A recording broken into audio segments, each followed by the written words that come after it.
श्री वाहिगुरु साहिब जी।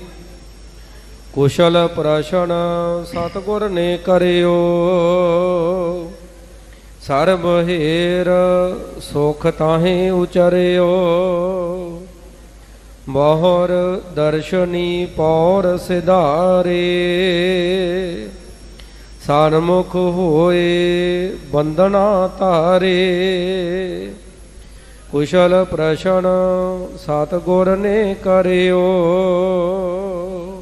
वाहिगुरु जी का खालसा, वाहिगुरु जी की फतेह। जुगो जुग अटल दसां पातशाहियां दे आत्म स्वरूप ज्ञान दे मुजस्मे, लोक परलोक के सुख दाते शब्द गुरु।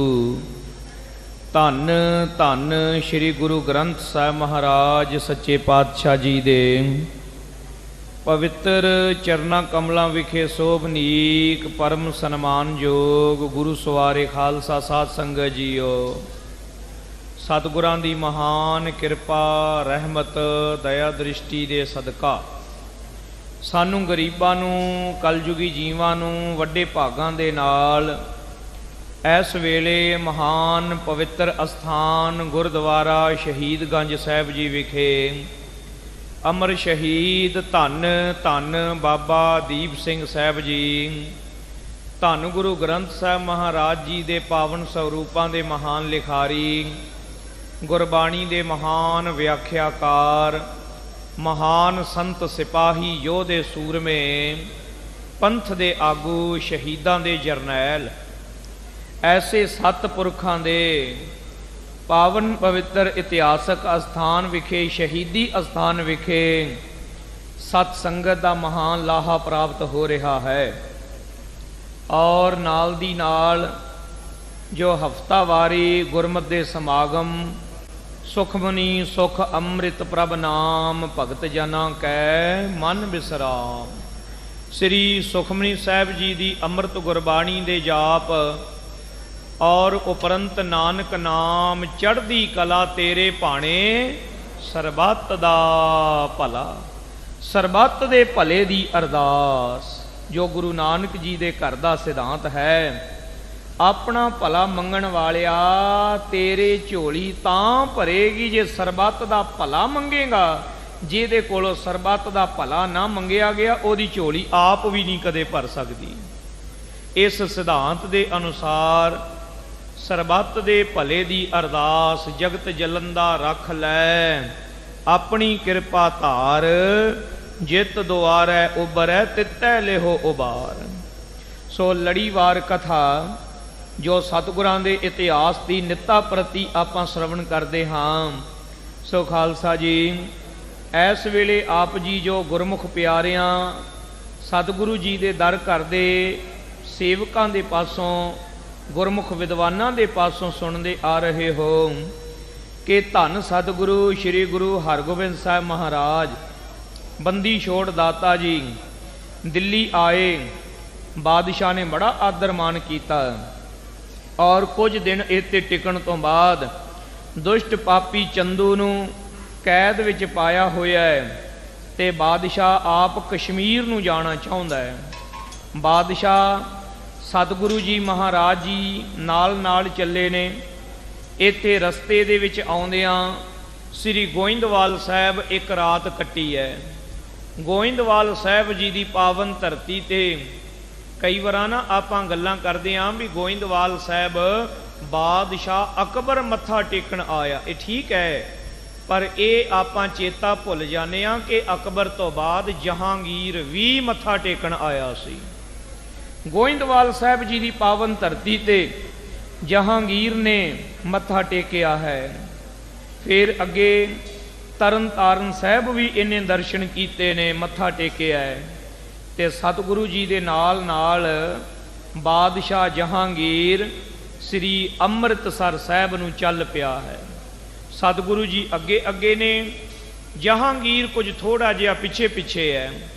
महाराज अपनी राजधानी विच आ प्रवेश होए ਦਲ ਭੰਜਨ ਗੁਰ ਸੂਰਮਾ ਵੱਡ ਯੋਧਾ ਬਹੁ ਪਾਰੇ ਉਪਕਾਰੀ।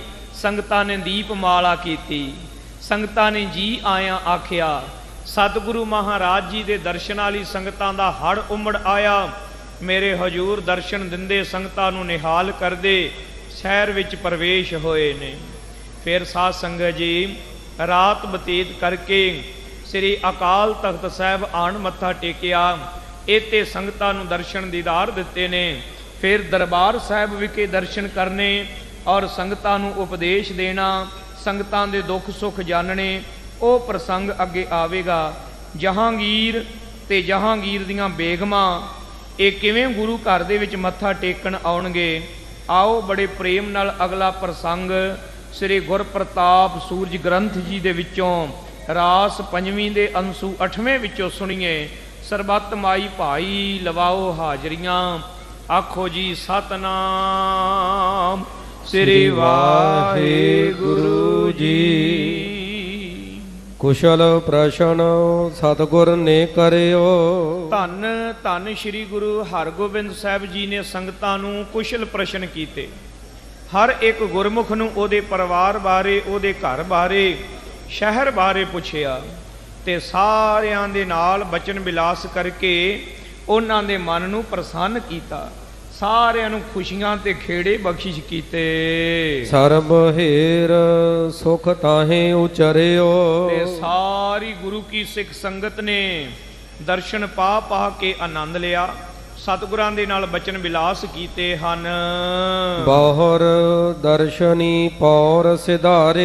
ਇਹ ਤੋਂ ਫਿਰ ਮਹਾਰਾਜ ਜੀ ਦਰਸ਼ਨੀ ਰਿਉੜੀ ਵੱਲ ਨੂੰ ਆ ਗਏ। ਸਨਮੁਖ ਹੋਏ ਬੰਦਨਾ ਧਾਰੇ। ਜਦੋਂ ਸੱਚਖੰਡ ਸ੍ਰੀ ਹਰਿਮੰਦਰ ਸਾਹਿਬ ਜੀ ਦੇ ਸਾਹਮਣੇ ਆਏ ਤਾਂ ਮੱਥਾ ਟੇਕਿਆ ਦਰਸ਼ਨੀ ਰਿਉੜੀ ਵਿੱਚ। ਹਰ ਮੰਦਰ ਮਹਿ ਗਏ ਗੁਸਾਈ। ਸੱਚਖੰਡ ਸ੍ਰੀ ਹਰਿਮੰਦਰ ਸਾਹਿਬ ਜੀ ਦੇ ਵਿੱਚ ਸੱਚੇ ਸਤਿਗੁਰੂ ਜੀ ਗਏ ਹਨ। ਅਦਿਕ ਭਾਉ ਧਾਰ ਗਰੀਬ ਨਿਵਾਈ। ਬੜੀ ਪ੍ਰੇਮਾ ਭਾਵਨੀ ਦੇ ਸਹਿਤ ਮੱਥਾ ਟੇਕਣ ਦੀ ਜਾਚ ਸਾਨੂੰ ਸਿਖਾਉਂਦੇ ਨੇ ਵੀ ਕਿੱਦਾਂ ਮੱਥਾ ਟੇਕੀਦਾ ਹੈ। ਖਾਲਸਾ ਜੀ ਮੱਥਾ ਟੇਕਣ ਦੀ ਮਰਜ਼ਾਦਾ ਕੀ ਹੈ, ਇਹ ਆਪਾਂ ਆਪ ਵੀ ਸਮਝਣਾ ਤੇ ਆਪਣੇ ਬੱਚਿਆਂ ਨੂੰ ਵੀ ਸਿਖਾਉਣਾ ਹੈ ਵੀ ਮੱਥਾ ਕਿਵੇਂ ਟੇਕਣਾ। ਗੁਰਮੁਖੋ ਜਿਹੜਾ ਸਰੀਰ ਹੈ ਨਾ, ਇਹ ਮੱਥਾ ਕਿਵੇਂ ਟੇਕੇਗਾ? ਇੱਕ ਤਾਂ ਮਨ ਦਾ ਮੱਥਾ ਟੇਕਣਾ ਹੈ, ਅਸਲ ਤਾਂ ਮਨ ਦਾ ਹੀ ਹੈ। ਕਰ ਸਾਧੂ ਅੰਜਲੀ ਪੁੰਨ ਵੱਡਾ ਹੈ, ਕਰ ਡੰਡੌਤ ਪੁੰਨ ਵੱਡਾ ਹੈ। ਮਨ ਗੁਰੂ ਦੇ ਅੱਗੇ ਝੁਕਾਉਣਾ, ਇਹ ਹੈ ਮੱਥਾ ਟੇਕਣਾ। ਪਰ ਖਾਲਸਾ ਜੀ ਕੱਲਾ ਮਨ ਤੇ ਨਹੀਂ ਨਾ ਝੁਕਦਾ, ਤਨ ਪਹਿਲਾਂ ਝੁਕੇਗਾ ਤੇ ਫੇਰ ਹੀ ਮਨ ਝੁਕੇਗਾ ਨਾ। ਤਨ ਕਿਵੇਂ ਝੁਕੇ? ਸਭ ਤੋਂ ਪਹਿਲਾਂ ਗੋਡੇ ਲਾਉਣੇ ਥੱਲੇ, ਫੇਰ ਆਪਣੇ ਦੋਵੇਂ ਹੱਥ ਥੱਲੇ ਲਾਉਣੇ ਨੇ ਤੇ ਫੇਰ ਆਪਣਾ ਨੱਕ ਤੇ ਮੱਥਾ ਧਰਤੀ ਤੇ ਲਾਉਣਾ। ਇਹ 8 ਅੰਗ ਧਰਤੀ ਨੂੰ ਲੱਗਣਗੇ ਤਾਂ ਠੀਕ ਆਸਨ, ਠੀਕ ਪੋਜੀਸ਼ਨ ਹੈ ਮੱਥਾ ਟੇਕਣ ਦੀ। 8 ਅੰਗ ਧਰਤੀ ਨੂੰ ਛੂੰਹਦੇ ਨੇ ਮੱਥਾ ਟੇਕਣ ਦੀ ਸਹੀ ਮਰਜ਼ਾਦਾ। ਦੋਵੇਂ ਪੈਰ, ਦੋਵੇਂ ਗੋਡੇ, ਦੋਵੇਂ ਹੱਥ, ਇੱਕ ਮੱਥਾ ਤੇ ਇੱਕ ਨੱਕ, ਇਹ 8 ਅੰਗ ਨੇ। ਇਹ ਮਰਜ਼ਾਦਾ ਹੈ ਮੱਥਾ ਟੇਕਣ ਦੀ। ਤਹਿ ਬੁੱਢੇ ਅਰਦਾਸ ਉਚਾਰੀ। ਫਿਰ ਧੰਨ ਧੰਨ ਬਾਬਾ ਬੁੱਢਾ ਸਾਹਿਬ ਜੀ ਸਤਿਗੁਰੂ ਮਹਾਰਾਜ ਜੀ ਦੇ ਕੋਲ ਹੋ ਕਰਕੇ ਤੇ ਸਰਬੱਤ ਦੇ ਭਲੇ ਲਈ ਧੰਨ ਗੁਰੂ ਰਾਮਦਾਸ ਜੀ ਦੇ ਦਰ ਤੇ ਸ਼ੁਕਰਾਨੇ ਦੀ ਅਰਦਾਸ ਕਰਨ ਲੱਗੇ। ਪੰਜ ਗੁਰਨ ਲੈ ਨਾਮ ਅਗਾਰੀ। ਧੰਨ ਸ਼੍ਰੀ ਗੁਰੂ ਨਾਨਕ ਦੇਵ ਜੀ ਸ੍ਰੀ ਅਕਾਲ ਪੁਰਖ ਜੀ ਦਾ ਧਿਆਨ ਧਰ ਕੇ ਫਿਰ ਧੰਨ ਗੁਰੂ ਨਾਨਕ ਦੇਵ ਜੀ, ਧੰਨ ਧੰਨ ਸ਼੍ਰੀ ਗੁਰੂ ਅੰਗਦ ਦੇਵ ਜੀ, ਧੰਨ ਧੰਨ ਸ਼੍ਰੀ ਗੁਰੂ ਅਮਰਦਾਸ ਮਹਾਰਾਜ ਜੀ, ਧੰਨ ਧੰਨ ਸ਼੍ਰੀ ਗੁਰੂ ਰਾਮਦਾਸ ਜੀ, ਧੰਨ ਧੰਨ ਸ਼੍ਰੀ ਗੁਰੂ ਅਰਜਨ ਦੇਵ ਮਹਾਰਾਜ ਜੀ। ਪੰਜਾਂ ਪਾਤਸ਼ਾਹੀਆਂ ਦੇ ਨਾਂ ਲਏ ਨੇ ਤੇ ਬੜੇ ਪ੍ਰੇਮ ਦੇ ਨਾਲ ਅਰਦਾਸ ਕੀਤੀ ਹੈ। ਬਹੁਰ ਕਰਾਹੋ ਸਭਨ ਵਰਤਾਇਓ।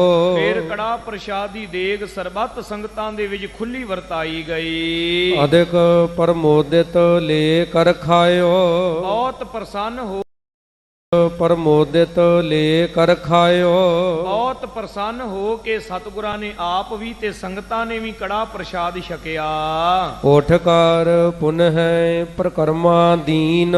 ਫਿਰ ਸਤਿਗੁਰੂ ਜੀ ਉੱਠੇ ਨੇ ਤੇ ਸੱਚਖੰਡ ਸ੍ਰੀ ਹਰਿਮੰਦਰ ਸਾਹਿਬ ਦੀਆਂ ਪਰਿਕਰਮਾ ਕੀਤੀਆਂ। ਫਿਰੇ ਅਗਰ ਅਭਿਬੰਦਨ ਕੀਨ। ਫਿਰ ਬੜੇ ਪ੍ਰੇਮ ਦੇ ਨਾਲ ਪਰਿਕਰਮਾ ਕਰਕੇ ਮੱਥਾ ਟੇਕਿਆ। ਕੋਨ ਸਤਿਗੁਰ ਪੁਰ ਮਹਿ ਚੱਲ ਆਏ। ਕਈ ਸੱਜਣ ਕਹਿਣਗੇ ਵੀ ਘੜੀ ਮੁੜੀ ਮੱਥਾ ਟੇਕੀ ਜਾਂਦੇ ਹੋ, ਘੜੀ ਮੁੜੀ ਮੱਥਾ ਟੇਕੀ ਜਾਂਦੇ ਹੋ। ਹਾਂ ਭਾਈ, ਕਿਉਂਕਿ ਸਾਡੇ ਸਤਿਗੁਰਾਂ ਨੇ ਸਾਨੂੰ ਢੰਗ ਦੱਸਿਆ ਹੈ। ਕਰ ਸਾਧੂ ਅੰਜਲੀ ਪੁੰਨ ਵੱਡਾ ਹੈ, ਕਰ ਡੰਡੌਤ ਪੁੰਨ ਵੱਡਾ ਹੈ। ਸਭ ਤੋਂ ਵੱਡਾ ਪੁੰਨ ਕਿਹੜਾ ਹੈ ਦੁਨੀਆ ਦੇ ਵਿੱਚ? ਮੇਰੇ ਹਜੂਰ ਕਹਿੰਦੇ ਨੇ ਪੂਰੇ ਗੁਰੂ ਦੇ ਚਰਨਾਂ ਵਿੱਚ ਮੱਥਾ ਟੇਕਣਾ। ਇਹ ਤੋਂ ਵੱਡਾ ਪੁੰਨ ਹੀ ਕੋਈ ਨਹੀਂ। ਸੋਲਾ ਸਾਹਿਬ ਜੀ ਦੀ ਬਾਣੀ ਦਾ ਪਾਠ ਜਿਹੜੇ ਕਰਦੇ ਹੋ ਨਾ, ਆਪ ਜੀ ਪੜ੍ਹਦੇ ਹੋ ਇਹ ਬਚਨ ਕਿ ਸਤਿਗੁਰੂ ਨੂੰ ਸਾਧੂ ਨੂੰ ਮੱਥਾ ਟੇਕ, ਇਹ ਤੋਂ ਵੱਡਾ ਕੋਈ ਪੁੰਨ ਨਹੀਂ ਹੈ। ਇਸ ਤਰ੍ਹਾਂ ਸਤਿਗੁਰੂ ਜੀ ਮੱਥਾ ਟੇਕਿਆ, ਪਰਿਕਰਮਾ ਕਰਕੇ ਫੇਰ ਮੱਥਾ ਟੇਕਿਆ ਤੇ ਫਿਰ ਬਾਹਰ ਆ ਗਏ। ਨਰ ਨਾਰੀ ਔਰ ਆਨੰਦ ਵਧਾਏ। ਸਾਰੇ ਮਨੁੱਖ, ਇਸਤਰੀਆਂ, ਪੁਰਸ਼, ਬੱਚੇ, ਬੁੱਢੇ ਬੜੇ ਪ੍ਰਸੰਨ ਹਨ। ਧਾਏ ਧਾਏ ਦੇਖਣ ਕੋ ਆਵਹਿ। ਦੌੜ ਦੌੜ ਕੇ ਸਤਿਗੁਰਾਂ ਦੇ ਦਰਸ਼ਨ ਕਰਨ ਆ ਰਹੇ ਨੇ। ਕੋ ਸਿਰ ਕੋਠਣ ਪਰ ਦਰਸਾਵਹਿ। ਸਾਧ ਸੰਗਤ ਜੀ, ਕਈ ਤਾਂ ਵਿਚਾਰੇ ਕੋਠਿਆਂ ਤੇ ਚੜ ਕੇ ਖਲੋ ਗਏ ਵੀ ਥੱਲਿਓਂ ਦਰਸ਼ਨ ਨਹੀਂ ਹੋਣੇ, ਤੇ ਉੱਚੀਆਂ ਇਮਾਰਤਾਂ ਦੇ ਕੋਠਿਆਂ ਤੇ ਚੜ ਕੇ ਪਿਆਰੇ ਸਤਿਗੁਰਾਂ ਦੇ ਦਰਸ਼ਨ ਕਰ ਲਈਏ। ਕੋ ਨਰ ਫੂਲ ਮਾਲ ਲੈ ਮਿਲਈ। ਤੇ ਕੋਈ ਤਾਂ ਫੁੱਲਾਂ ਦੀ ਮਾਲਾ ਲਈ ਆਉਂਦਾ ਹੈ। ਇੰਨੇ ਚਿਰਾਂ ਬਾਅਦ ਸਤਿਗੁਰੂ ਮੀਰੀ ਪੀਰੀ ਦੇ ਮਾਲਕ ਵਾਪਸ ਆਏ ਹਨ। ਮੈਂ ਸੱਚੇ ਪਾਤਸ਼ਾਹ ਜੀ ਦੇ ਚਰਨਾਂ ਦੇ ਵਿੱਚ ਫੁੱਲਾਂ ਦੀ ਮਾਲਾ ਭੇਟਾ ਕਰਾਂਗਾ। ਅਰਪ ਉਪਾਇਨ ਕੋ ਸੰਗ ਚੱਲਈ। ਸਾਧ ਸੰਗਤ ਜੀ, ਕੋਈ ਹੋਰ ਭੇਟਾ ਲੈ ਕੇ ਤੁਰ ਪਿਆ ਹੈ ਬਸਤਰਾਂ ਦੀ, ਔਰ ਕੋਈ ਮਿੱਠੇ ਦਾ ਪ੍ਰਸ਼ਾਦ, ਕੋਈ ਇਸੇ ਤਰ੍ਹਾਂ ਗੁਰਮੁਖ ਪਿਆਰਿਓ ਜੋੜਾ ਲਿਆਇਆ ਹੈ, ਕੋਈ ਸਤਿਗੁਰਾਂ ਵਾਸਤੇ ਘੋੜਾ ਲਿਆਇਆ ਹੈ, ਕਿਸੇ ਨੇ ਨਗਦ ਨਾਮੀ ਮਾਇਆ ਜਿਹੜੀ ਹੈ ਉਹ ਲਈ ਹੋਈ ਹੈ। ਕੋ ਧਰ ਭਾਉ ਚਰਨ ਗਹਿ ਆਈ। ਜਿੰਨੇ ਜੋਗਾ ਕੋਈ ਹੈ, ਕੋਈ ਭਾਵੇਂ ਇੱਕ ਚਵਾਨੀ ਜੋਗਾ ਹੈ, ਕੋਈ ਇੱਕ ਆਨੇ ਜੋਗਾ, ਇੱਕ ਧੇਲੇ ਜੋਗਾ ਵੀ ਹੈ ਨਾ, ਉਹ ਆਪਣੀ ਸਮਰੱਥਾ ਅਨੁਸਾਰ ਭੇਟਾ ਲੈ ਕੇ ਆ ਕੇ ਮੱਥਾ ਟੇਕਣ ਲੱਗਾ। ਨੰਮਰ ਹੋਏ ਕੋ ਸੀਸ ਲਗਾਈ। ਤੇ ਨਿਮਰਤਾ ਦੇ ਨਾਲ ਪ੍ਰੇਮ ਸਹਿਤ ਆ ਕੇ ਗੁਰੂ ਚਰਨਾਂ ਤੇ ਮੱਥਾ ਟੇਕਦੇ ਨੇ ਸਾਰੇ। ਜਥਾ ਜੋਗ ਗੁਰ ਸਭ ਸੋ ਕਹਹੀਂ। ਮੇਰੇ ਸਤਿਗੁਰਾਂ ਨੇ ਜਥਾ ਜੋਗ ਸਾਰਿਆਂ ਦੇ ਨਾਲ ਬਚਨ ਵਿਲਾਸ ਕਿਰਪਾ ਦੇ ਘਰ ਵਿੱਚ ਆ ਕੇ ਕੀਤੇ। ਬੂਝ ਬੂਝ ਪੁਰ ਨਰ ਸੁਧ ਲਹਿਹੀਂ। ਕੱਲੇ ਕੱਲੇ ਮਨੁੱਖ ਦਾ ਨਾਮ ਲੈ ਲੈ ਕੇ ਸਤਿਗੁਰੂ ਪੁੱਛਦੇ ਨੇ, ਹਾਂ ਭਾਈ ਤੇਰਾ ਕੀ ਹਾਲ ਹੈ? ਤੇਰੇ ਬੱਚਿਆਂ ਦਾ, ਤੇਰੇ ਪਰਿਵਾਰ ਦਾ ਕੀ ਹਾਲ ਹੈ? ਮਾਤਾ ਕੇ ਮੰਦਰ ਕੋ ਚਾਲੇ। ਫਿਰ ਧੰਨ ਧੰਨ ਮਾਤਾ ਗੰਗਾ ਜੀ, ਮਾਤਾ ਗੰਗਾ ਜੀ ਦੇ ਦਰਸ਼ਨਾਂ ਨੂੰ ਫਿਰ ਚੱਲ ਪਏ ਹਨ। ਜਿਸ ਕੇ ਪੁੱਤਰ ਸਨੇਹ ਵਿਸਾਲੇ। ਜਿਹੜੇ ਮਾਤਾ ਜੀ ਦੇ ਹਿਰਦੇ ਵਿੱਚ ਆਪਣੇ ਪਿਆਰੇ ਪੁੱਤਰ ਦਾ ਪ੍ਰੇਮ ਠਾਠਾ ਮਾਰਦਾ। ਸੁਣ ਆਗਵਨ ਤਨੁਜ ਕੋ ਗੰਗਾ। ਨਗਰ ਦੀਆਂ ਸੰਗਤਾਂ ਨੇ ਸਤਿਗੁਰਾਂ ਦੇ ਦਰਸ਼ਨ ਕਰ ਲਏ ਨੇ, ਅਜੇ ਮਾਤਾ ਜੀ ਨੇ ਨਹੀਂ ਦਰਸ਼ਨ ਕੀਤੇ, ਕਿਉਂਕਿ ਇੱਕ ਰਾਤ ਬਾਹਰ ਕੱਟੀ ਹੈ ਅੰਮ੍ਰਿਤਸਰ ਤੋਂ ਥੋੜਾ ਜਿਹਾ ਪਿੱਛੇ, ਤੇ ਸਿੱਧੇ ਹਰਿਮੰਦਰ ਸਾਹਿਬ ਆਏ ਨੇ। ਮਾਤਾ ਗੰਗਾ ਜੀ ਘਰ ਵਿੱਚ ਹੀ ਉਡੀਕਦੇ ਪਏ ਨੇ, ਮੇਰੇ ਲਾਲ ਜੀ ਕਦੋਂ ਆਉਣਗੇ, ਕਦੋਂ ਦਰਸ਼ਨ ਦੇਣਗੇ। ਕਿਸੇ ਮਾਤਾ ਦਾ ਕੋਈ ਸਧਾਰਨ ਜਿਹਾ ਪੁੱਤਰ ਹੋਵੇ, ਆਮ ਜਿਹਾ ਕੋਈ ਮਨੁੱਖ ਹੋਵੇ, ਉਹ ਕਈ ਸਾਲਾਂ ਬਾਅਦ ਮੁੜ ਕੇ ਆਵੇ ਤੇ ਮਾਂ ਨੂੰ ਚਾਅ ਹੁੰਦਾ ਮੇਰਾ ਪੁੱਤ ਆ ਕੇ ਮੈਨੂੰ ਮਿਲੇ। ਤੇ ਜਿਹੜੀ ਮਾਤਾ ਦੇ ਘਰ ਵਿੱਚ ਆਪ ਨਾਰਾਇਣ ਕਲਾ ਧਾਰ ਜਗ ਮਹਿ ਪਰਵਰਿਓ, ਨਿਰੰਕਾਰ ਆਕਾਰ ਜੋਤ ਜਗ ਮੰਡਲ ਕਰਿਓ। ਮੀਰੀ ਪੀਰੀ ਦੇ ਮਾਲਕ ਗੁਰੂ ਹਰਗੋਬਿੰਦ ਸਾਹਿਬ ਪੁੱਤਰ ਰੂਪ ਦੇ ਵਿੱਚ ਅਵਤਾਰ ਧਾਰ ਕੇ ਆਏ ਹੋਣ, ਉਹਦਾ ਤੇ ਆਪਾਂ ਅੰਦਾਜ਼ਾ ਵੀ ਨਹੀਂ ਲਾ ਸਕਦੇ। ਧੰਨ ਮਾਤਾ ਗੰਗਾ ਜੀ ਦੇ ਹਿਰਦੇ ਵਿੱਚ ਕਿੰਨਾ ਕੁ ਚਾਅ ਤੇ ਕਿੰਨਾ ਪ੍ਰੇਮ ਹੋਵੇਗਾ। ਮੇਵ ਹੈ ਨਹੀਂ ਆਪਣੇ ਅੰਗਾ। ਧੰਨ ਧੰਨ ਮਾਤਾ ਗੰਗਾ ਜੀ ਉਸ ਚਾਅ ਨੂੰ, ਉਸ ਪ੍ਰੇਮ ਨੂੰ ਉਸ ਵੇਗ ਨੂੰ ਆਪਣੇ ਸਰੀਰ ਦੇ ਵਿੱਚ ਸੰਭਾਲ ਨਹੀਂ ਪਾ ਰਹੇ। ਸ਼੍ਰੀ ਨਾਨਕ ਕੋ ਸਿਮਰਨ ਕਰ ਕਰ, ਧੰਨ ਗੁਰੂ ਨਾਨਕ, ਧੰਨ ਗੁਰੂ ਨਾਨਕ। ਇਸ ਤਰ੍ਹਾਂ ਸੱਚੇ ਪਾਤਸ਼ਾਹ ਨੂੰ ਸਿਮਰ ਸਿਮਰ ਕੇ ਨਮੋ ਕਰਤ ਸਿਰ ਧਰਨੀ ਧਾਰ ਧਾਰ, ਧਰਤੀ ਤੇ ਸਿਰ ਰੱਖ ਕੇ ਮਾਤਾ ਜੀ ਮੱਥੇ ਟੇਕਦੇ ਨੇ। ਸ਼ੁਕਰ ਹੈ ਧੰਨ ਗੁਰੂ ਨਾਨਕ ਦੇਵ ਜੀ ਦਾ ਕਿ ਇਹ ਦਿਨ ਵੀ ਮੈਨੂੰ ਗਰੀਬਣੀ ਨੂੰ ਵਿਖਾ ਦਿੱਤਾ। ਕਰੀਏ ਗਾਨ ਆਨ ਵਧਾਈ ਦੇਵਤ, ਪਿਆਰੇ ਸਤਿਗੁਰੂ ਜੀ ਆ ਗਏ ਨੇ। ਇਹ ਆਣ ਕੇ ਬੀਬੀਆਂ ਨੇ ਸੁਨੇਹਾ ਦਿੱਤਾ, ਤ੍ਰੈ ਗਨ ਆਨ ਵਧਾਈ ਦੇਤ। ਕਹਿੰਦੀਆਂ ਨੇ ਮਾਤਾ ਗੰਗਾ ਜੀ ਵਧਾਈ ਹੋਵੇ, ਤੁਹਾਡੇ ਲਾਲ ਇਸ ਜਗਤ ਦੇ ਮਾਲਕ ਗੁਰੂ ਹਰਗੋਬਿੰਦ ਸਾਹਿਬ ਜੀ ਆ ਗਏ ਨੇ ਤੇ ਐਸੇ ਗਲੀਏ ਤੁਰੇ ਆਉਂਦੇ ਹਨ। ਭਰਿਓ ਹਰਖ ਔਰ ਸਭ ਕੀ ਲੇਵਤ, ਇਹ ਖਬਰ ਸੁਣਦਿਆਂ ਮਾਤਾ ਜੀ ਬੜੇ ਪ੍ਰਸੰਨ ਹੋਏ ਤੇ ਉਹ ਬੀਬੀਆਂ ਦੱਸਦੀਆਂ ਨੇ, ਮਾਤਾ ਜੀ ਸਤਿਗੁਰੂ ਆ ਰਹੇ ਨੇ ਪਰ ਬਹੁਤ ਹੌਲੀ ਹੌਲੀ ਆ ਰਹੇ ਨੇ, ਕਿਉਂਕਿ ਸਾਰੀ ਗਲੀ ਦੇ ਵਿੱਚ ਸੰਗਤਾਂ ਨੇ ਗਲੀ ਰੋਕੀ ਹੋਈ ਹੈ। ਸਾਰੀ ਰਸਤਾ ਸੰਗਤਾਂ ਨੇ ਰੋਕਿਆ ਹੋਇਆ ਹੈ। ਤੇ ਸਤਿਗੁਰੂ ਕੱਲੇ ਕੱਲੇ ਨੂੰ ਬੜੇ ਪ੍ਰੇਮ ਦੇ ਨਾਲ ਪੁੱਛਦੇ ਨੇ, ਕਿਉਂ ਭਾਈ ਤੇਰੀ ਦੁਕਾਨਦਾਰੀ ਠੀਕ ਹੈ? ਕਿਉਂ ਭਾਈ ਅੰਮ੍ਰਿਤ ਵੇਲੇ ਦਰਸ਼ਨ ਕਰਨ ਆਉਂਦੇ ਰਹੇ ਹੋ? ਤੁਹਾਡੇ ਹਿਰਦੇ ਦੇ ਵਿੱਚ ਨਾਮ, ਤੁਹਾਡੇ ਹਿਰਦੇ ਦੇ ਵਿੱਚ ਪਰਮੇਸ਼ਰ ਦੀ ਯਾਦ ਟਿਕੀ ਹੋਈ ਹੈ। ਜਿਸ ਕਿਸੇ ਦੇ ਅੰਦਰ ਕੋਈ ਕਸਰ ਹੈ ਉਹਨੂੰ ਮੇਰੇ ਹਜ਼ੂਰ ਦੂਰ ਕਰੀ ਜਾਂਦੇ ਨੇ। ਸੰਗਤਾਂ ਦੇ ਅੰਦਰ ਦੀ ਕਾਲਖ, ਅੰਦਰ ਦੀ ਮੈਲ ਉਹ ਦੂਰ ਕਰੀ ਜਾਂਦੇ ਨੇ। ਜਿਨ੍ਹਾਂ ਦੇ ਮਨ ਵਿੱਚ ਬਿਰਹਾ ਬੈਰਾਗ ਬੜਾ ਵਸਿਆ ਪਿਆ ਸੀ, ਉਹਨਾਂ ਨੂੰ ਵੀ ਦਰਸ਼ਨਾਂ ਦੇ ਨਾਲ, ਆਪਣੇ ਮਿੱਠੇ ਅੰਮ੍ਰਿਤ ਬੋਲਾਂ ਦੇ ਨਾਲ ਤ੍ਰਿਪਤ ਕਰੀ ਜਾਂਦੇ ਹਨ। ਤੇ ਨਾਲ ਇਹ ਕਿਰਪਾ ਕਰਦੇ ਨੇ, ਮਨ ਕਿਉਂ ਬੈਰਾਗ ਕਰੇਗਾ, ਸਤਿਗੁਰ ਮੇਰਾ ਪੂਰਾ।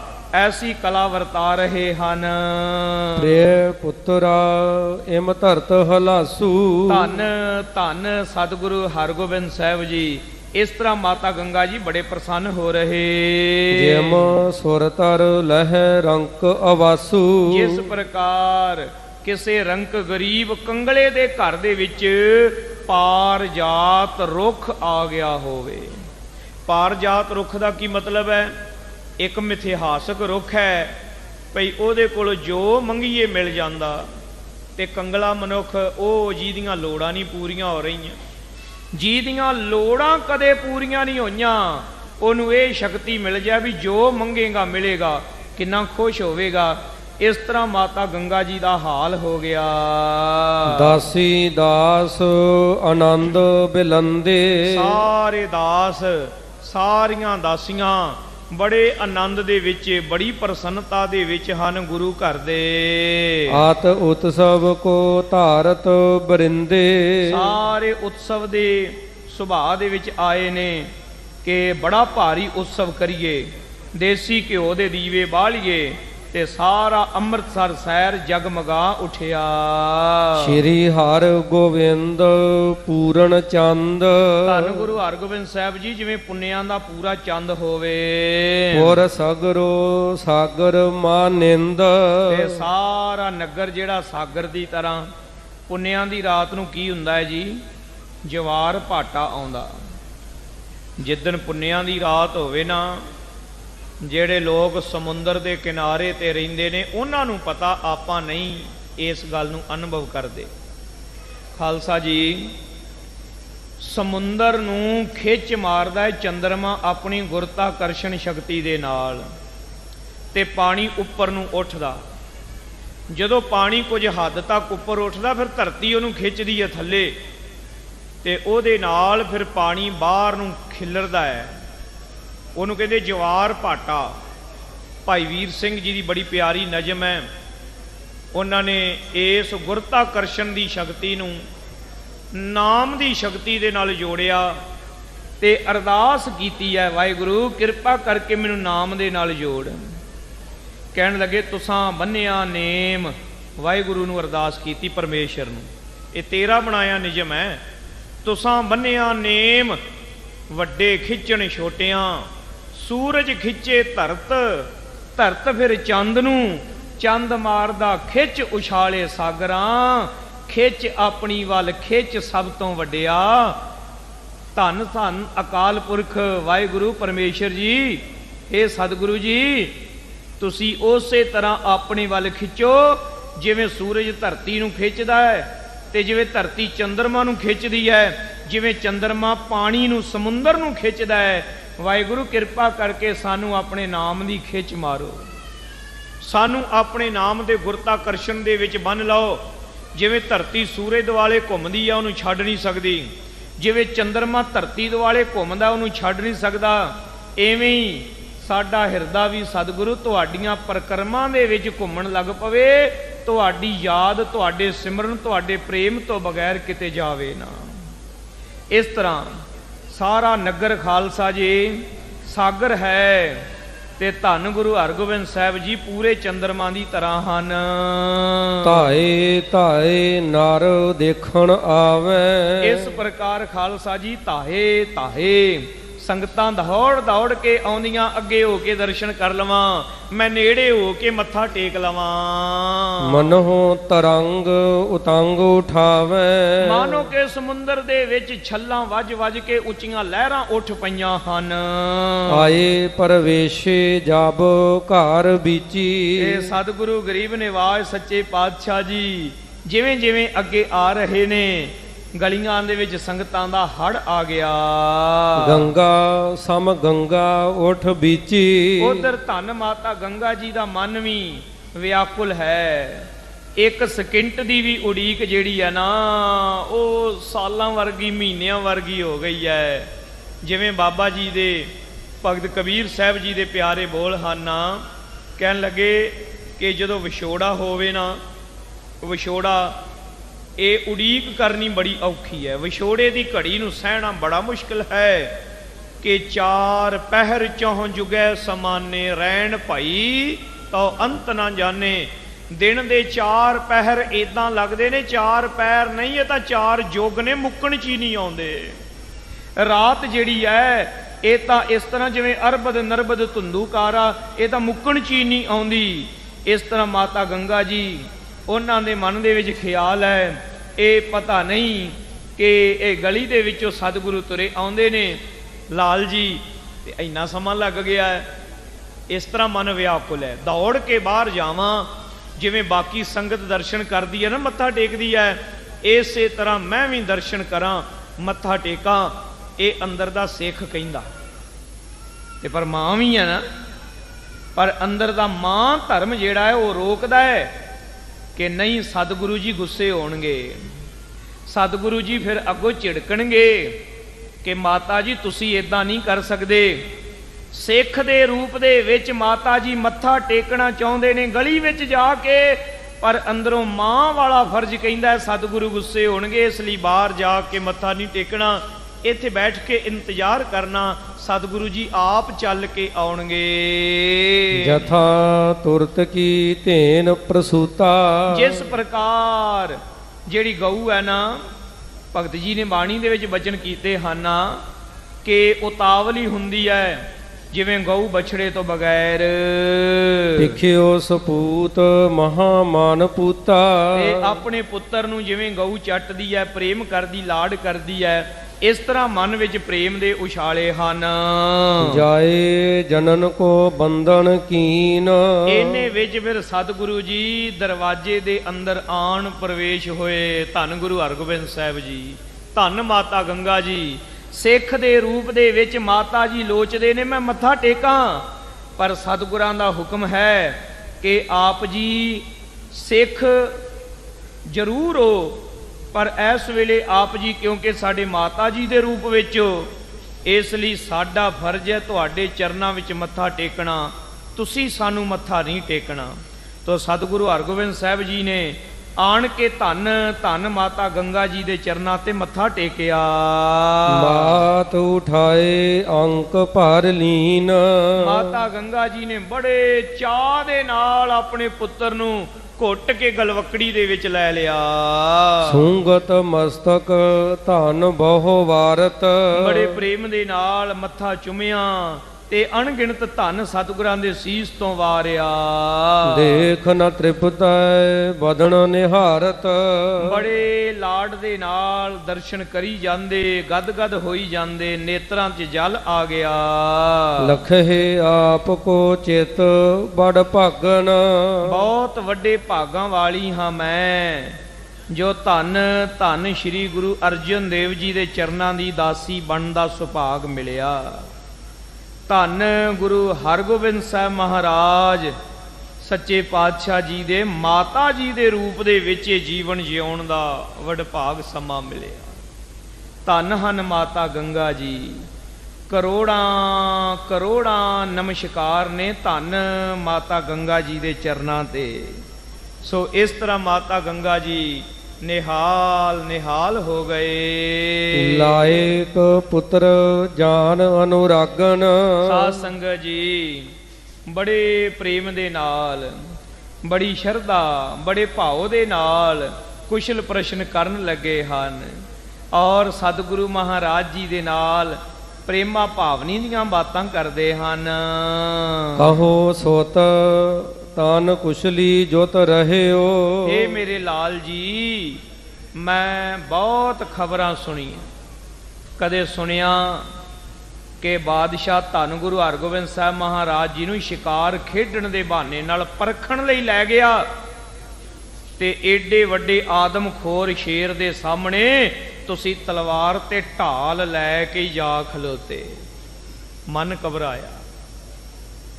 ਧੰਨ ਮਾਤਾ ਗੰਗਾ ਜੀ ਇੱਕ ਮਾਂ ਵੀ ਹੈ ਨਾ, ਮਾਂ ਦੇ ਰੂਪ ਦੇ ਵਿੱਚ। ਮਨ ਘਬਰਾਇਆ। ਜਿਸ ਜ਼ਾਲਮ ਬਾਦਸ਼ਾਹ ਨੇ ਗੁਰੂ ਅਰਜਨ ਦੇਵ ਜੀ ਨੂੰ ਸ਼ਹੀਦ ਕਰਵਾਇਆ, ਉਹ ਜ਼ਾਲਮ ਬਾਦਸ਼ਾਹ ਗੁਰੂ ਹਰਗੋਬਿੰਦ ਸਾਹਿਬ ਮਹਾਰਾਜ ਜੀ ਨਾਲ ਕੀ ਕਰੇਗਾ। ਫੇਰ ਸੁਣਿਆ ਕਿ ਆਪ ਜੀ ਨੂੰ ਗਵਾਲੀਅਰ ਦੇ ਕਿਲੇ ਦੇ ਵਿੱਚ ਬਾਦਸ਼ਾਹ ਨੇ ਬੰਦ ਕਰ ਦਿੱਤਾ। ਮਨ ਬੜਾ ਘਬਰਾਇਆ।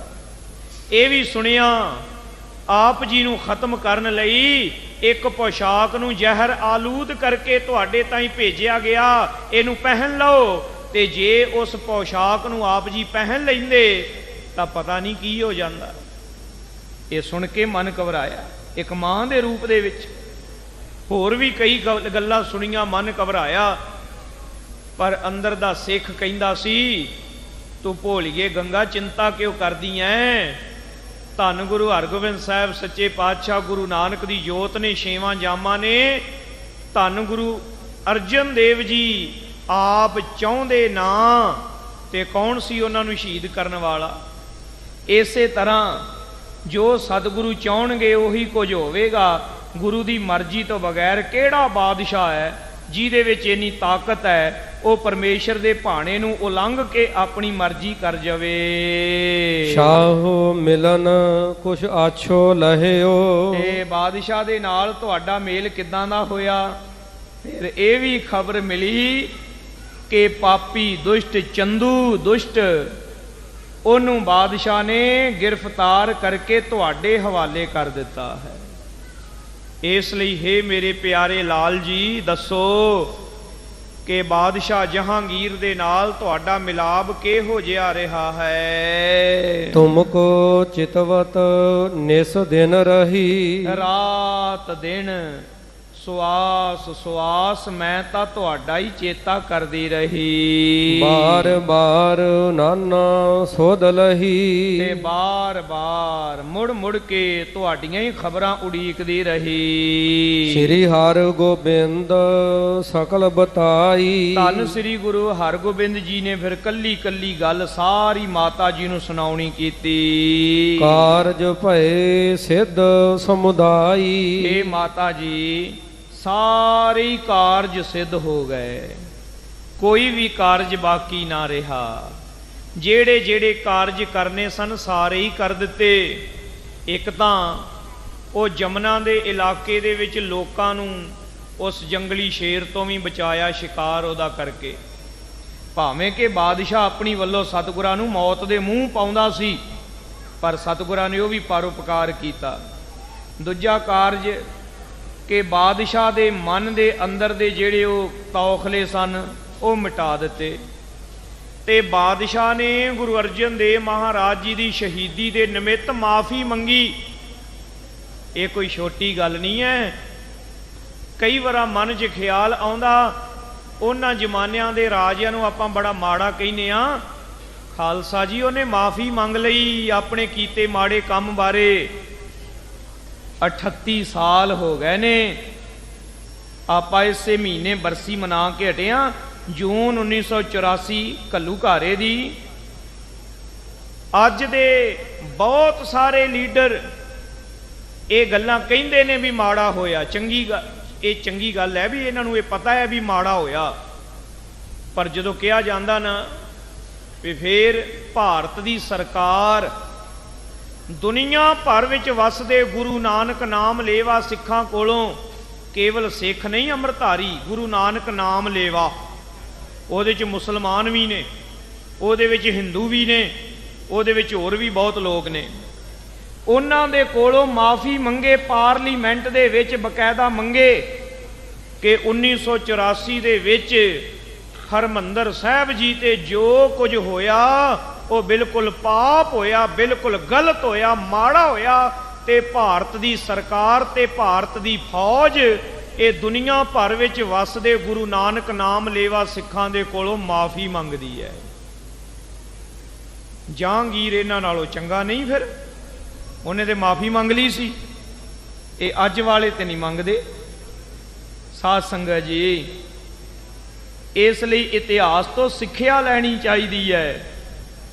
ਜੇ ਇੱਕ ਬਾਦਸ਼ਾਹ ਜ਼ਾਲਮ ਹੋਇਆ, ਉਹਨੇ ਜ਼ੁਲਮ ਕੀਤਾ, ਉਹਨੂੰ ਆਪਣੀ ਗਲਤੀ ਦਾ ਅਹਿਸਾਸ ਹੋ ਗਿਆ, ਉਹਨੇ ਮਾਫੀ ਮੰਗ ਲਈ, ਤੇ ਜਦੋਂ ਮਾਫੀ ਮੰਗੀ ਨਾ ਫਿਰ ਸਤਿਗੁਰਾਂ ਨੇ ਉਹਦੇ ਪਾਪ ਨੂੰ ਨਹੀਂ ਚਿਤਾਰਿਆ, ਫਿਰ ਉਹਨੂੰ ਮਾਫ ਵੀ ਕਰ ਦਿੱਤਾ, ਉਹਨੂੰ ਸਰੋਪਾ ਵੀ ਮਿਲਿਆ ਹੈ।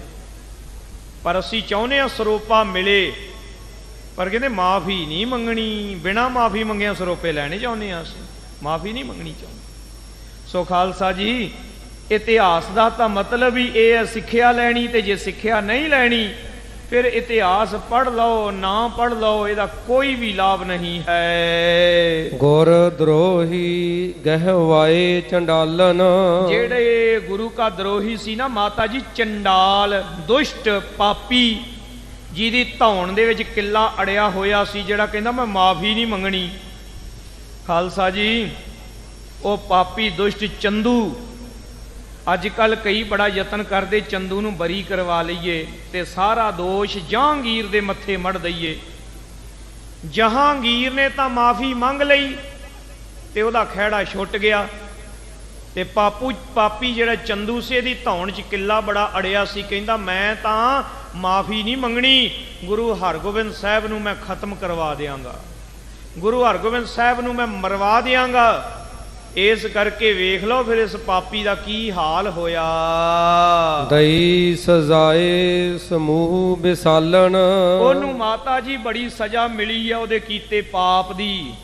ਦਿੱਲੀ ਦੀਆਂ ਗਲੀਆਂ ਵਿੱਚ ਜਦੋਂ ਚੰਦੂ ਜਾਂਦਾ ਸੀ ਪਾਲਕੀ ਵਿੱਚ ਬਹਿ ਕੇ, ਉਹਦੇ ਅੱਗੇ 10-15 ਤਲਵਾਰਾਂ ਵਾਲੇ, ਨੇਜਿਆਂ ਵਾਲੇ, ਉਹਦੇ ਪਿੱਛੇ ਵੀ ਇਦਾਂ ਹੀ ਬਾਡੀਗਾਰਡ ਚੱਲਦੇ, ਅੱਗੇ ਅੱਗੇ ਇੱਕ ਨਕੀਬ ਚੱਲਦਾ, ਉਹ ਆਵਾਜ਼ਾਂ ਦੇ ਕੇ ਲੋਕਾਂ ਨੂੰ ਕਹਿੰਦਾ ਰਾਹ ਛੱਡ ਦਿਓ, ਪਰੇ ਹੋ ਜਾਓ, ਬਾਦਸ਼ਾਹ ਦਾ ਦੀਵਾਨ ਚੰਦੂ ਆ ਰਿਹਾ ਹੈ। ਉਹ ਰਾਹ ਛਡਵਾਉਂਦੇ ਸਨ। ਉਹਨਾਂ ਹੀ ਗਲੀਆਂ ਦੇ ਵਿੱਚ ਇਹਦੇ ਨੱਕ ਨੂੰ ਪਾੜ ਕੇ ਤੇ ਸਾਧ ਸੰਗਤ ਜੀ ਵਿੱਚ ਪਾਈ ਨਕੇਲ, ਧੰਨ ਭਾਈ ਜੇਠਾ ਜੀ ਤੇ ਬਾਬਾ ਬਿਧੀ ਚੰਦ ਜੀ ਇਹਨੂੰ ਲੈ ਕੇ ਉਹਨਾਂ ਗਲੀਆਂ 'ਚ ਹੀ ਫਿਰੇ, ਤੇ ਅੱਗੇ ਅੱਗੇ ਇੱਕ ਸਿੱਖ ਆਵਾਜ਼ ਦਈ ਜਾਵੇ, ਆਖੇ ਗੁਰੂ ਅਰਜਨ ਦੇਵ ਮਹਾਰਾਜ ਜੀ ਦਾ ਕਾਤਲ ਦੁਸ਼ਟ ਚੰਦੂ, ਉਹਨੂੰ ਗ੍ਰਿਫਤਾਰ ਕਰਕੇ ਲਿਆਂਦਾ ਜਾ ਰਿਹਾ, ਜਿਹੜਾ ਜਿਹੜਾ ਗੁਰੂ ਅਰਜਨ ਦੇਵ ਜੀ ਨੂੰ ਮੰਨਦਾ 5-5 ਜੁੱਤੀਆਂ ਇਹਦੇ ਸਿਰ ਵਿੱਚ ਮਾਰੋ।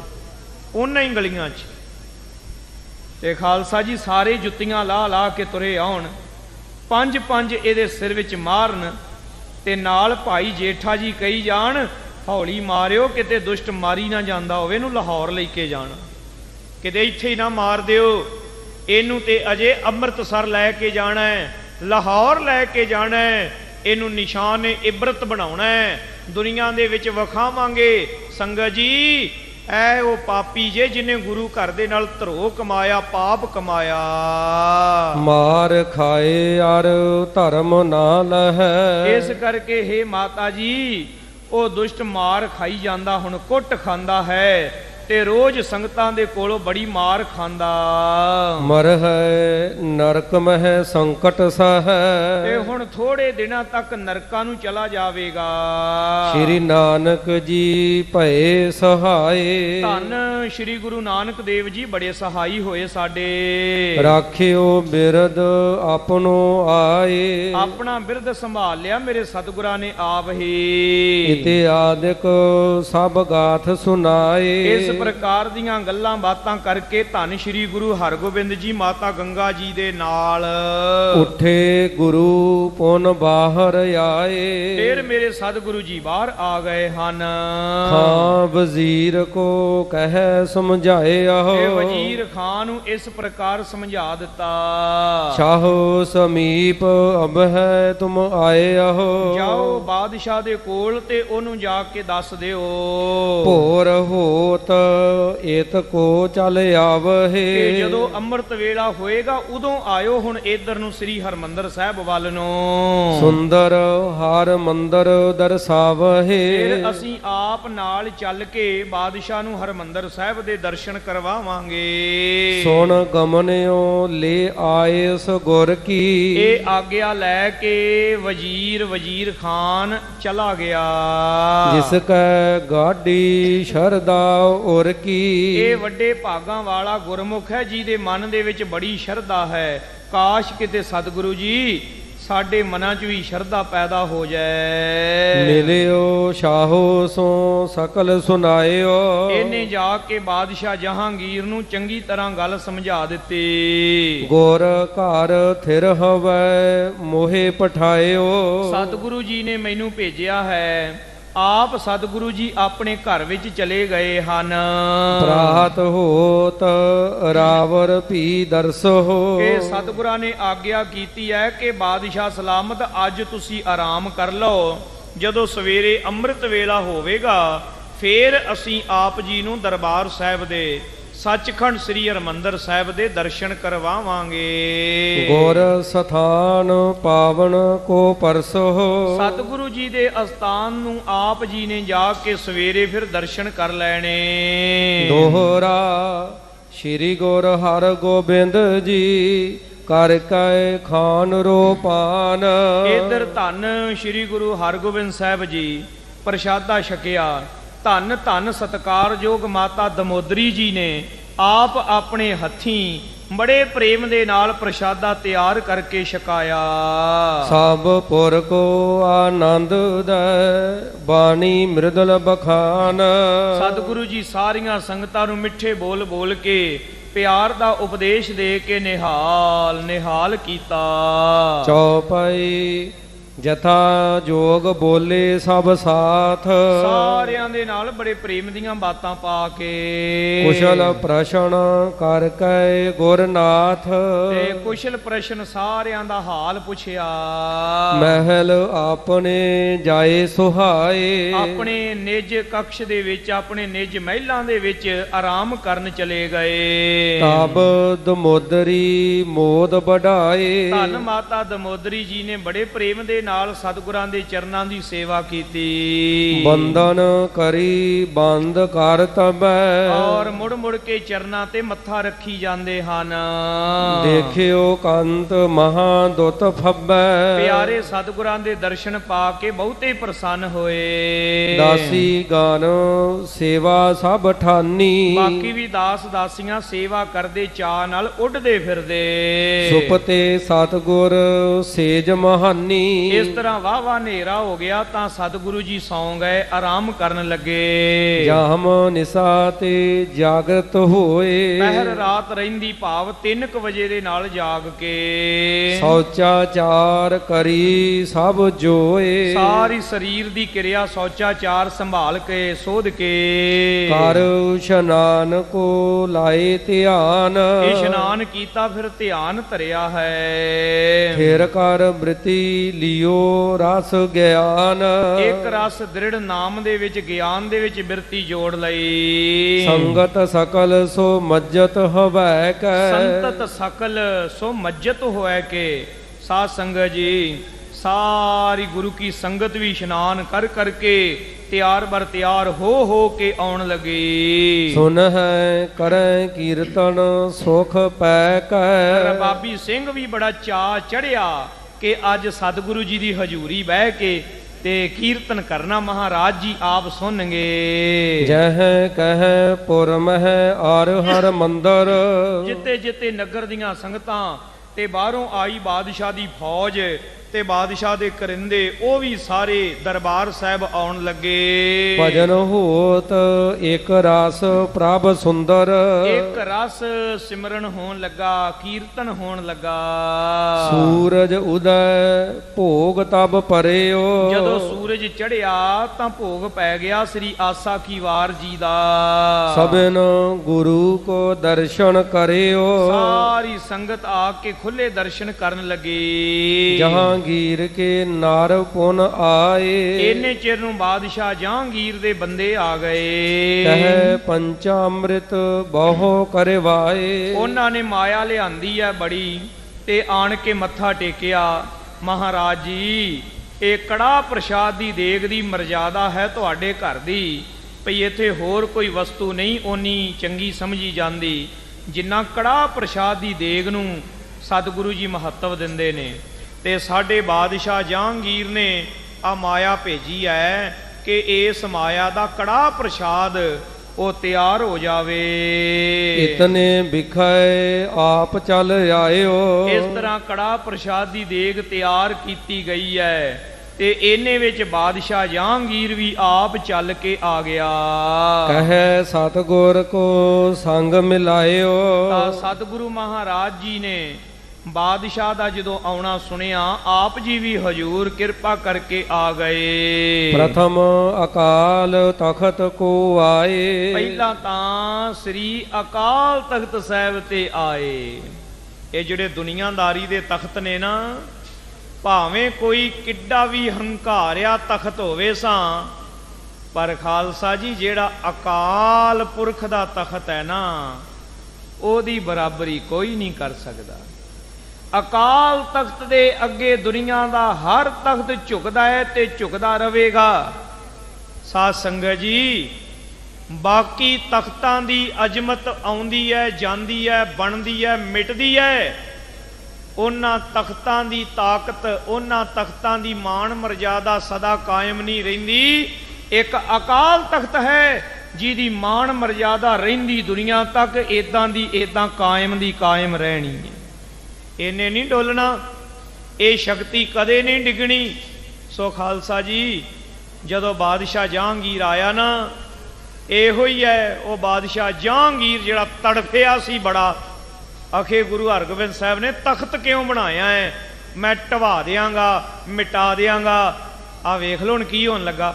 ਬਾਦਸ਼ਾਹ ਜਹਾਂਗੀਰ ਆਇਆ ਤੇ ਅਕਾਲ ਤਖਤ ਸਾਹਿਬ ਦੇ ਸਾਹਮਣੇ ਆ ਕੇ ਕੀ ਕੀਤਾ? ਦਰਸ਼ਨ ਦੇਖਤ ਸੀਸ ਨਿਵਾਏ। ਧੰਨ ਗੁਰੂ ਹਰਗੋਬਿੰਦ ਸਾਹਿਬ ਜੀ, ਜਿਵੇਂ ਬਾਦਸ਼ਾਹ ਅੱਗੇ ਆਇਆ, ਜਿਹੜਾ ਕਹਿੰਦਾ ਸੀ ਮੈਂ ਤਖਤ ਭੰਨ ਨਹੀਂ ਦੇਣਾ, ਮੈਂ ਅਕਾਲ ਤਖਤ ਢਵਾ ਦੇਣਾ ਹੈ, ਮੈਂ ਅਕਾਲ ਤਖਤ ਦੀ ਸ਼ਕਤੀ ਰਹਿਣ ਨਹੀਂ ਦੇਣੀ, ਉਸੇ ਬਾਦਸ਼ਾਹ ਦੀ ਗਰਦਨ ਸ੍ਰੀ ਅਕਾਲ ਤਖਤ ਸਾਹਿਬ ਦੇ ਅੱਗੇ ਆ ਕੇ ਆਪ ਹੀ ਝੁਕ ਗਈ। ਉਸ ਬਾਦਸ਼ਾਹ ਨੂੰ ਸਿਰ ਨਵਾਉਣਾ ਪਿਆ।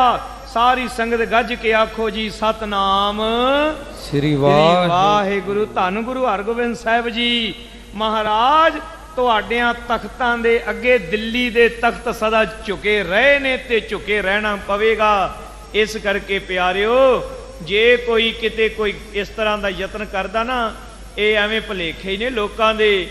ਅਕਾਲ ਤਖਤ ਤੇ ਤੋਪਾਂ ਤਾਂ ਚੜ੍ਹ ਸਕਦੀਆਂ ਨੇ, ਟੈਂਕ ਤਾਂ ਚੜਾਏ ਜਾ ਸਕਦੇ ਨੇ, ਇਮਾਰਤਾਂ ਤੋੜੀਆਂ ਜਾ ਸਕਦੀਆਂ ਨੇ, ਪਰ ਅਕਾਲ ਤਖਤ ਦੀ ਅਜ਼ਮਤ ਦੇ ਵਿੱਚ ਕਦੇ ਘਾਟਾ ਨਹੀਂ ਜੇ ਪੈ ਸਕਣਾ।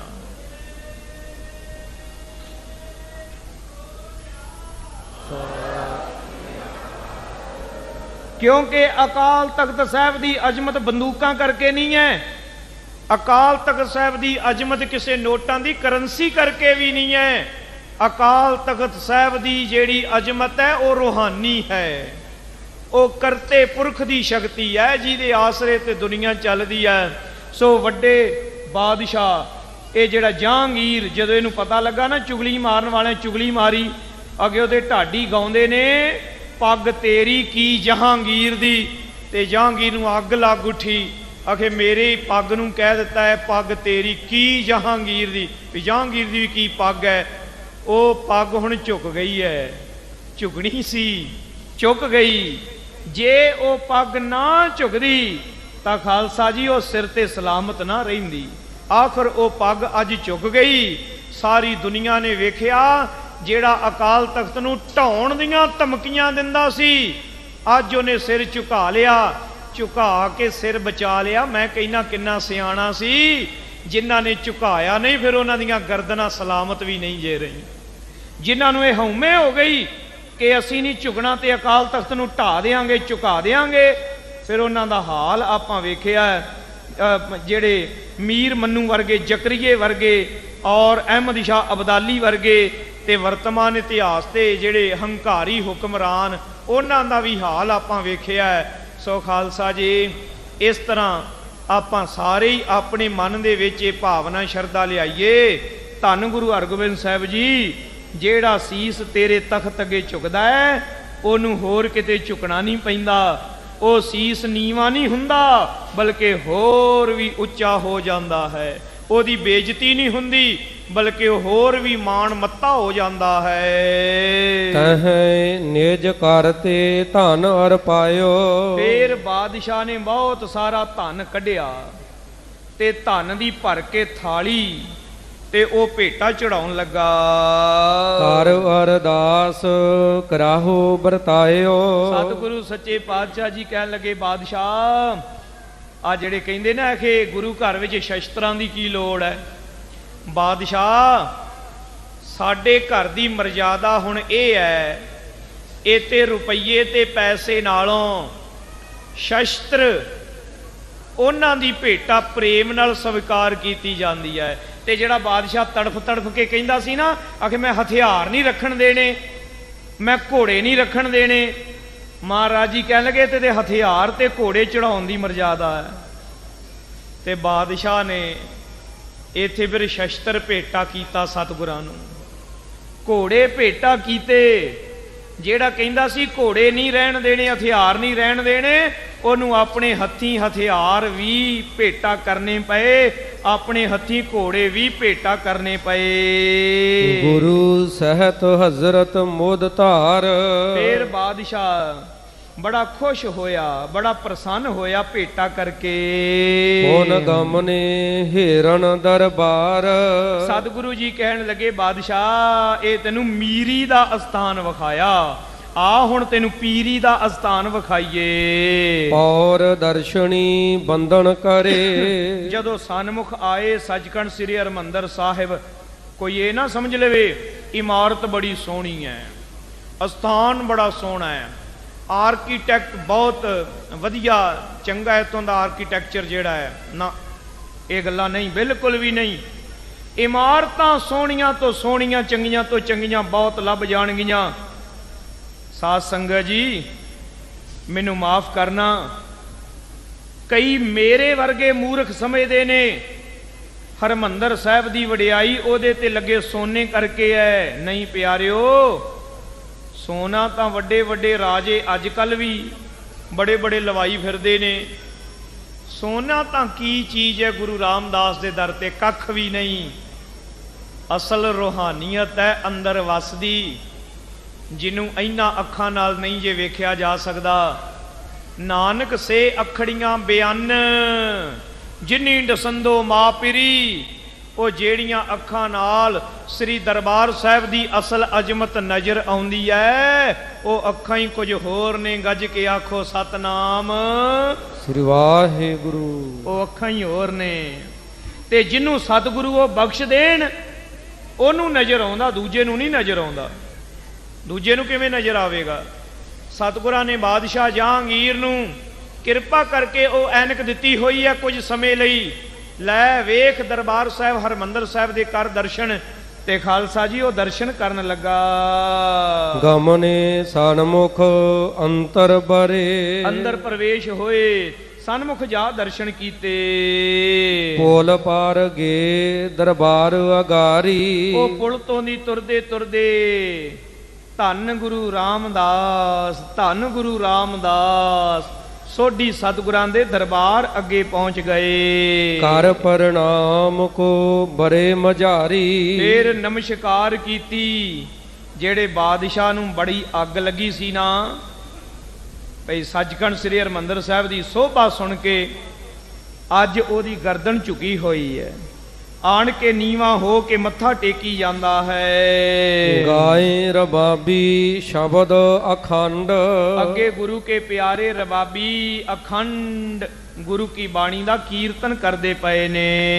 ਇੱਕ ਸੱਤਾ ਦੂਸਰ ਬਲਵੰਡ, ਇੱਕ ਭਾਈ ਸੱਤਾ ਜੀ, ਇੱਕ ਭਾਈ ਬਲਵੰਡ ਜੀ। ਧੰਨ ਨੇ ਭਾਈ ਸੱਤਾ ਜੀ, ਧੰਨ ਨੇ ਭਾਈ ਬਲਵੰਡ ਜੀ। ਅਖੰਡ ਕੀਰਤਨ ਤਿਨ ਭੋਜਨ ਚੂਰਾ, ਐਸੀ ਉਹਨਾਂ ਗੁਰਮੁਖਾਂ ਮਹਾਂਪੁਰਖਾਂ ਦੇ ਸਤਿਗੁਰਾਂ ਦੀ ਕਿਰਪਾ ਹੈ। ਨਿਕਟ ਗ੍ਰੰਥ ਸਾਹਿਬ ਬ੍ਰਿਧ ਭਾਈ, ਧੰਨ ਸ਼੍ਰੀ ਗੁਰੂ ਗ੍ਰੰਥ ਸਾਹਿਬ ਜੀ ਦੀ ਤਾਬਿਆ। ਧੰਨ ਧੰਨ ਬ੍ਰਹਮ ਗਿਆਨੀ ਬਾਬਾ ਬੁੱਢਾ ਸਾਹਿਬ ਜੀ ਸੱਜੇ ਹੋਏ ਨੇ, ਚੌਰ ਕਰਦੇ ਪਏ ਹਨ। ਬੈਠੇ ਸਿੱਖ ਸੰਤ ਸਮੁਦਾਈ, ਗੁਰੂ ਕੇ ਪਿਆਰੇ ਸਿੱਖ ਸਾਧੂ ਸੰਤ ਮਹਾਤਮਾ ਉਹ ਬੈਠੇ ਹੋਏ ਨੇ ਸਤਿਗੁਰਾਂ ਦੀ ਹਜ਼ੂਰੀ ਵਿੱਚ ਕੀਰਤਨ ਦਾ ਆਨੰਦ ਮਾਣਦੇ। ਜਬਰ ਜਵਾਹਰ ਅਰ ਦੀਨਾਰ, ਬੜੇ ਬੜੇ ਜਬਰ ਜਵਾਹਰ ਤੇ ਦੀਨਾਰ। ਦੀਨਾਰ ਕਹਿੰਦੇ ਸੋਨੇ ਦੀਆਂ ਮੋਹਰਾਂ। ਔਰ ਖਾਲਸਾ ਜੀ ਬਹੁਤ ਕੀਮਤੀ ਕੁਝ ਰਤਨ, ਕੁਝ ਮੋਤੀ, ਕੁਝ ਹੀਰੇ ਇਤਿਆਦਿਕ ਲਿਆ ਕੇ ਭੇਟਾ ਕੀਤੇ। ਅਰਪਣ ਕਰ ਅਰਦਾਸ ਉਦਾਰ, ਫਿਰ ਹੱਥ ਜੋੜ ਕੇ ਅਰਦਾਸ ਕਰਦੇ ਨੇ। ਧੰਨ ਬਾਬਾ ਬੁੱਢਾ ਸਾਹਿਬ ਜੀ ਪਾਸੋਂ ਅਰਦਾਸ ਕਰਵਾਈ। ਪੰਚਾਮ੍ਰਿਤ ਸਭ ਮਹਿ ਵਰਤਾਇਓ, ਇਹ ਪੰਚਾਮ੍ਰਿਤ ਕੜਾ ਪ੍ਰਸ਼ਾਦ ਦੀ ਦੇਗ ਸਰਬੱਤ ਸੰਗਤਾਂ ਦੇ ਵਿੱਚ ਬਾਦਸ਼ਾਹ ਵੱਲੋਂ ਵਰਤਾਈ ਹੈ। ਦਰਸ਼ਨ ਕਰ ਹਜ਼ਰਤ ਹਰ ਖਾਇਓ, ਬਾਦਸ਼ਾਹ ਬੜਾ ਖੁਸ਼ ਹੋਇਆ ਦਰਸ਼ਨ ਕਰਕੇ। ਕਹਿੰਦਾ ਠੰਡ ਪੈ ਗਈ ਹੈ, ਆਨੰਦ ਆ ਗਿਆ। ਏਦਾਂ ਲੱਗਾ ਜਿਵੇਂ ਸਿਰ ਤੋਂ ਬੜੀਆਂ ਬੜੀਆਂ ਪੰਡਾਂ ਲਾ ਕੇ ਸੁੱਟ ਦਿੱਤੀਆਂ ਹੋਣ। ਅਨੁਭਵ ਤਾਂ ਕਰੋ, ਆਪਣੇ ਨਾਲ ਵੀ ਹੋਵੇਗਾ। ਮਾਫ ਕਰਨਾ, ਸ਼ਰਧਾ ਸਿਰ ਦੀ ਦਸਤਾਰ ਹੈ ਤੇ ਹਉਮੈ ਪੈਰਾਂ ਦਾ ਜੋੜਾ ਹੈ। ਗੁਰੂ ਘਰ ਵਿੱਚ ਦਾਖਲ ਹੋਣਾ ਇਹ ਦੋਵੇਂ ਸ਼ਰਤਾਂ ਹੀ ਜ਼ਰੂਰੀ ਨੇ। ਸਿਰ ਢੱਕੇ ਬਗੈਰ ਅੰਦਰ ਨਹੀਂ ਆਉਣਾ ਤੇ ਜੋੜਾ ਪਿੱਛੇ ਲਾ ਕੇ ਆਉਣਾ ਹੈ। ਖਾਲਸਾ ਜੀ ਹਉਮੈ ਰੂਪੀ ਜੋੜਾ ਪਿੱਛੇ ਲਾ ਦੇਣਾ ਤੇ ਸ਼ਰਧਾ ਰੂਪੀ ਦਸਤਾਰ ਆਪਣੇ ਸਿਰ ਤੇ ਸਜਾ ਲੈਣੀ। ਜੇ ਤਾਂ ਇਹ ਦੋ ਕੰਮ ਕਰਾਂਗੇ ਤੇ ਇੱਥੇ ਆਉਣ ਦਾ ਫਲ ਪਤਾ ਕੀ ਹੋਏਗਾ? ਸਾਰੀਆਂ ਤੋਟਾਂ ਦੂਰ ਹੋ ਜਾਣਗੀਆਂ, ਥੋੜਾਂ ਦੂਰ ਹੋ ਜਾਣਗੀਆਂ, ਸਿਰ ਤੋਂ ਚਿੰਤਾ ਰੂਪੀ ਪੰਡਾਂ ਲੈ ਜਾਣਗੀਆਂ। ਤੇ ਜੇ ਕੋਸ਼ਿਸ਼ ਕਰਨੀ ਹੈ ਵੀ ਹਉਮੈ ਰੂਪੀ ਜੁੱਤੀ ਪਾ ਲਵਾਂ ਤੇ ਸ਼ਰਧਾ ਰੂਪੀ ਦਸਤਾਰ ਮੈਂ ਸਿਰ ਤੇ ਸਜਾਵਾਂ ਹੀ ਨਾ, ਫੇਰ ਗੁਰਮੁਖੋ ਗੁਰੂ ਦਾ ਕੀ ਕਸੂਰ ਹੈ? ਫੇਰ ਤੇ ਸਾਡੀ ਝੋਲੀ ਖਾਲੀ ਰਹਿਣੀ ਹੈ ਨਾ, ਫੇਰ ਤਾਂ ਅਸੀਂ ਆਪ ਹੀ ਬੇਅਕਲੇ ਹਾਂ। ਬੈਠ ਸ਼ਬਦ ਕੋ ਸੁਣਬੇ ਲਾਗ, ਬਾਦਸ਼ਾਹ ਨੇ ਜਦੋਂ ਕੀਰਤਨ ਸੁਣਿਆ, ਕਿਉਂਕਿ ਉਸ ਵੇਲੇ ਮਹਾਰਾਜ ਜੀ ਦੀ ਕਿਰਪਾ ਸੀ ਬਾਦਸ਼ਾਹ ਤੇ, ਬਾਦਸ਼ਾਹ ਨੂੰ ਸਤਿਗੁਰਾਂ ਨੇ ਸ਼ਰਧਾ ਰੂਪੀ ਐਨਕ ਦਿੱਤੀ ਹੋਈ ਹੈ। ਤੇ ਜਦੋਂ ਕੀਰਤਨ ਸੁਣਿਆ ਨਾ, ਧੰਨ ਧੰਨ ਰਾਮਦਾਸ ਗੁਰ ਜਿਨ ਸਿਰਿਆ ਤਿਨੈ ਸਵਾਰਿਆ, ਪੂਰੀ ਹੋਈ ਕਰਾਮਾਤ ਆਪ ਸਿਰਜਣਹਾਰੈ ਧਾਰਿਆ। ਜਦੋਂ ਇਹ ਪਾਵਨ ਅੰਮ੍ਰਿਤ ਬਚਨ ਸੁਣੇ, ਜਦੋਂ ਇਹ ਬਚਨ ਸੁਣੇ ਹਨ ਭਗਤ ਨਾਮਦੇਵ ਸਾਹਿਬ ਜੀ ਦੀ ਰਸਨਾ ਦੇ, ਮੈਂ ਅੰਧਲੇ ਕੀ ਟੇਕ ਤੇਰਾ ਨਾਮ ਖੁੰਦਕਾਰਾ, ਮੈਂ ਗਰੀਬ ਮੈਂ ਮਸਕੀਨ ਤੇਰਾ ਨਾਮ ਹੈ ਆਧਾਰਾ, ਕਰੀਮਾ ਰਹੀਮਾ ਅੱਲਾਹ ਤੂੰ ਗਨੀ। ਇਹ ਜਦੋਂ ਬਚਨ ਸੁਣੇ ਬਾਦਸ਼ਾਹ ਦਾ ਮਨ ਦਰਵ ਗਿਆ। ਬਾਦਸ਼ਾਹ ਦਾ ਅੰਦਰ ਐਨ ਕੋਮਲ ਹੋ ਗਿਆ। ਜਿਨਹੁ ਬਿਖੈ ਪ੍ਰਭ ਕੋ ਅਨੁਰਾਗ। ਬਾਦਸ਼ਾਹ ਦੇ ਮਨ ਵਿੱਚ ਇੰਨਾ ਪ੍ਰੇਮ ਜਾਗਿਆ, ਅਨੁਰਾਗ ਜਾਗਿਆ, ਲੱਗੇ ਇਹਦੇ ਨੇਤਰਾਂ ਦੇ ਵਿੱਚੋਂ ਅਥਰੂ ਕਿਰਨ।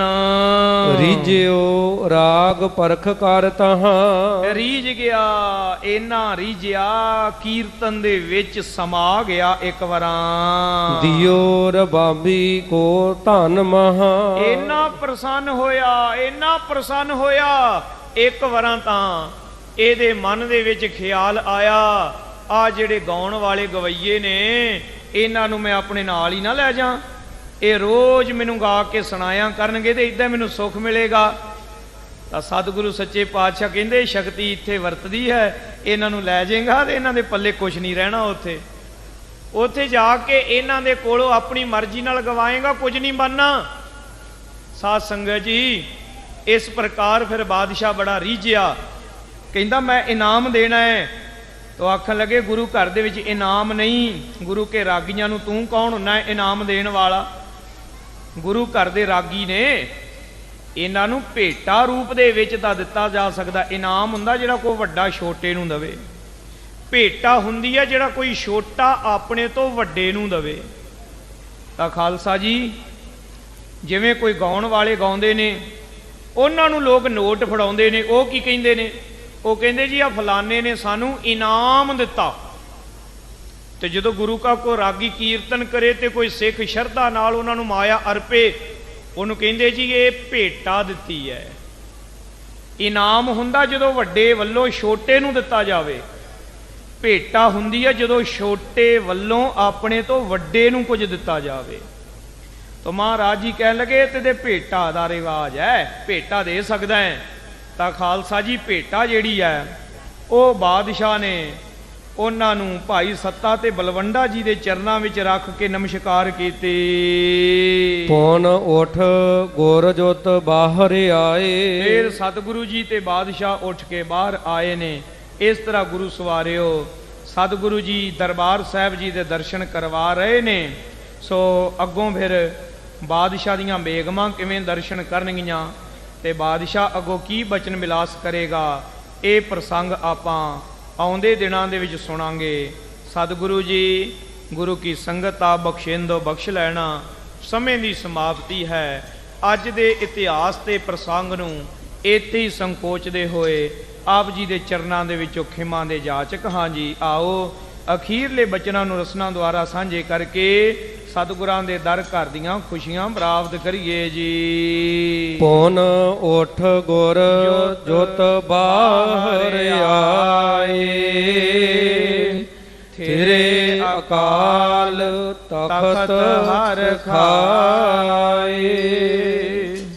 ਵਾਹਿਗੁਰੂ ਜੀ ਕਾ ਖਾਲਸਾ, ਵਾਹਿਗੁਰੂ ਜੀ ਕੀ ਫਤਿਹ।